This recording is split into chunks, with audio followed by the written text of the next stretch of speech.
I don't know if this is still recording. I had thought I had turned it off.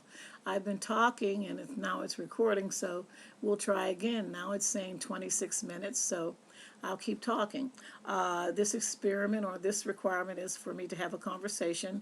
I don't want to read a poem. The only thing I would do is listen to some country music in the background and explain some of the lyrics, which is what I enjoy doing. I enjoy the poetry of the lyrics of country music. It's sensuous, it's sexy, it's everything that I need to relax me. Plus, it reminds me of a reminder of a time in my life when I could relive some of the experiences that they're singing about, and they're relatable, I guess I would say. The other thing I was thinking about or doing today, on Sunday mornings, I enjoy the show with my tea and scones. I enjoy Saturday morning. And this Saturday morning, on Sunday morning, it was a show about a lot of different things going on in the news, and they feature this young black artist. So he's not so young, he's been around like forever, like before Michael Jackson even passed away, Kendi Wiley. And I was looking at some of his work. He incorporates the casual lifestyle of black people into some of the masterpieces. And it's very interesting. And they call him another Andy Warhol. And I can see that. I can see that comparison. So there's art and there's talent everywhere. There are a couple plays that I'd like to go to. I can't remember anything as enjoyable that I've enjoyed since I've been living in Atlanta as I have in New York or in some of the other places that I have visited to go to theater. But I'm willing to give Atlanta a chance. Atlanta has a lot of things to do, too many to really, for sometimes to be able to focus on what you want to do. It's just too many things, and everything in Atlanta is Atlanta's own version of it, and I find that troubling sometimes. When I first moved to Atlanta, I was lost and found in Atlanta. I was in cultural shock. I was shocked in living in Atlanta and how you had to relate and survive in Atlanta, because it was very, very difficult for me to get adjusted coming from the north. I came from Pittsburgh, Pennsylvania, where I grew up, and I used to pass through Atlanta on my way to High Point, South Carolina, North Carolina, when I would be making buying trips for clients. So that's where the market was.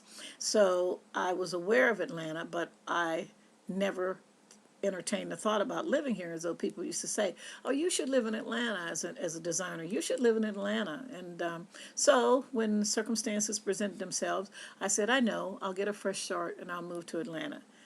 I'm sorry, that was the biggest mistake of my life, because like I said, I was in cultural shock.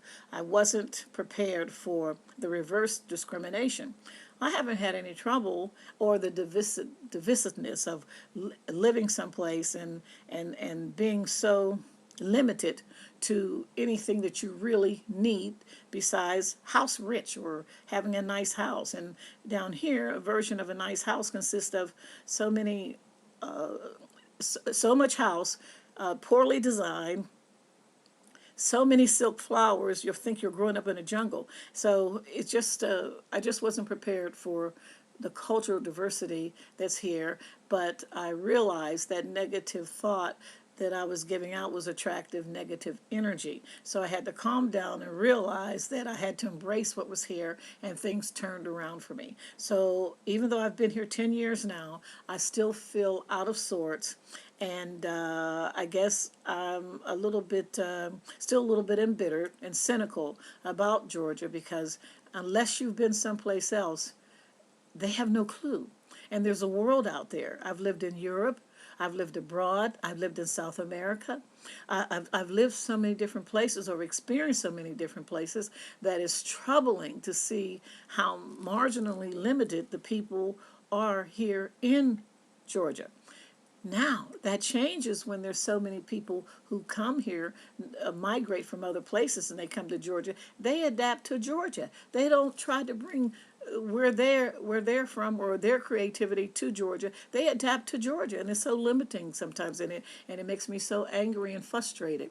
So just like if you go to a restaurant or you're used to Jewish or kosher food, you can't get a Philly, well, this is an example. You can't get a Philly steak sandwich in Georgia. Even though they say Philly steak, it's Georgia's representation of a Philly steak. It's not an original Philly steak. You can't get a kosher corned beef sandwich like you get in New York. You can't get it in Georgia. It'll be Georgia's interpretation of a kosher corned beef sandwich. Or if you're in Germany, or you get pommes or you go to get Wiener Schnitzel, you can't get Germany's version of Wiener Schnitzel. You'll get Georgia's versions of Wiener Schnitzel. And it's so, oh, and forget about the pasta. Forget about pasta. If you've been to Paris, or if you've been to Italy, or if you've been to Greece, you have nothing authentic from those countries, even though they will borrow that fake authenticity and put a label on and say it's from Greece, or it's from Germany, or it's from Paris. But it's not. It's Georgia's interpretation of international flair. And it's so frustrating. It really is. For me, it is. Because every place I go, every place I experience, I take in what's natural. Natural, and so I can distinguish. If you don't know, never experienced it, then you wouldn't be able to make a comparison. But if you have and you can distinguish it, it's frustrating because you feel so fraudulent. I picked up the newspaper when I first moved up here. Reading the Atlanta Journal-Constitution was almost like reading War and Peace. On every writer in there, they would write books instead of articles. They would literally write books. Anything you picked up to read, it was everybody was trying to be who they are and their interpretation of what they are instead of what their job description or would be that you would see in a normal, say if you read the New York Times, or if you read the LA Times, or read some of the other papers, or the Daily Mail from the UK. So anyway, it's just different, and I've learned to get adjusted to it. There is a lot of beauty here. There's nothing like being in the change of the leaves, the kozo, and having access to fruits and vegetables that are fresh. But the thing about it is the freshest fruits that they grow here, they send out. So that's another thing. Everything that they grow fresh here, unless you go to the farmers markets, then you have access. But the supermarkets and things, everything is coming from someplace else or shipped out to someplace else. But again, I don't want to be down on my hometown now. I'm here. I still don't know exactly what I'm going to do. Still haven't found my place that I feel as if I fit in, but I'm leaving it up to God, because Lord knows I've done enough with my life in what I wanted to do, and I can see where I am now. So now I've decided to give it over to a higher power to let him lead me to where he wants me to be, and for me to continue to learn, evolve, develop, and try to be the best person that I know how to be. Thank you for your time. I hope this is a little bit interesting. I would rather have been having a conversation with someone one-on-one, but that's not possible. So I'm having a random conversation off the top of my head, and this is the best I can do for now. So back to my tea and scones. Anita here, and Anita out. Bye-bye.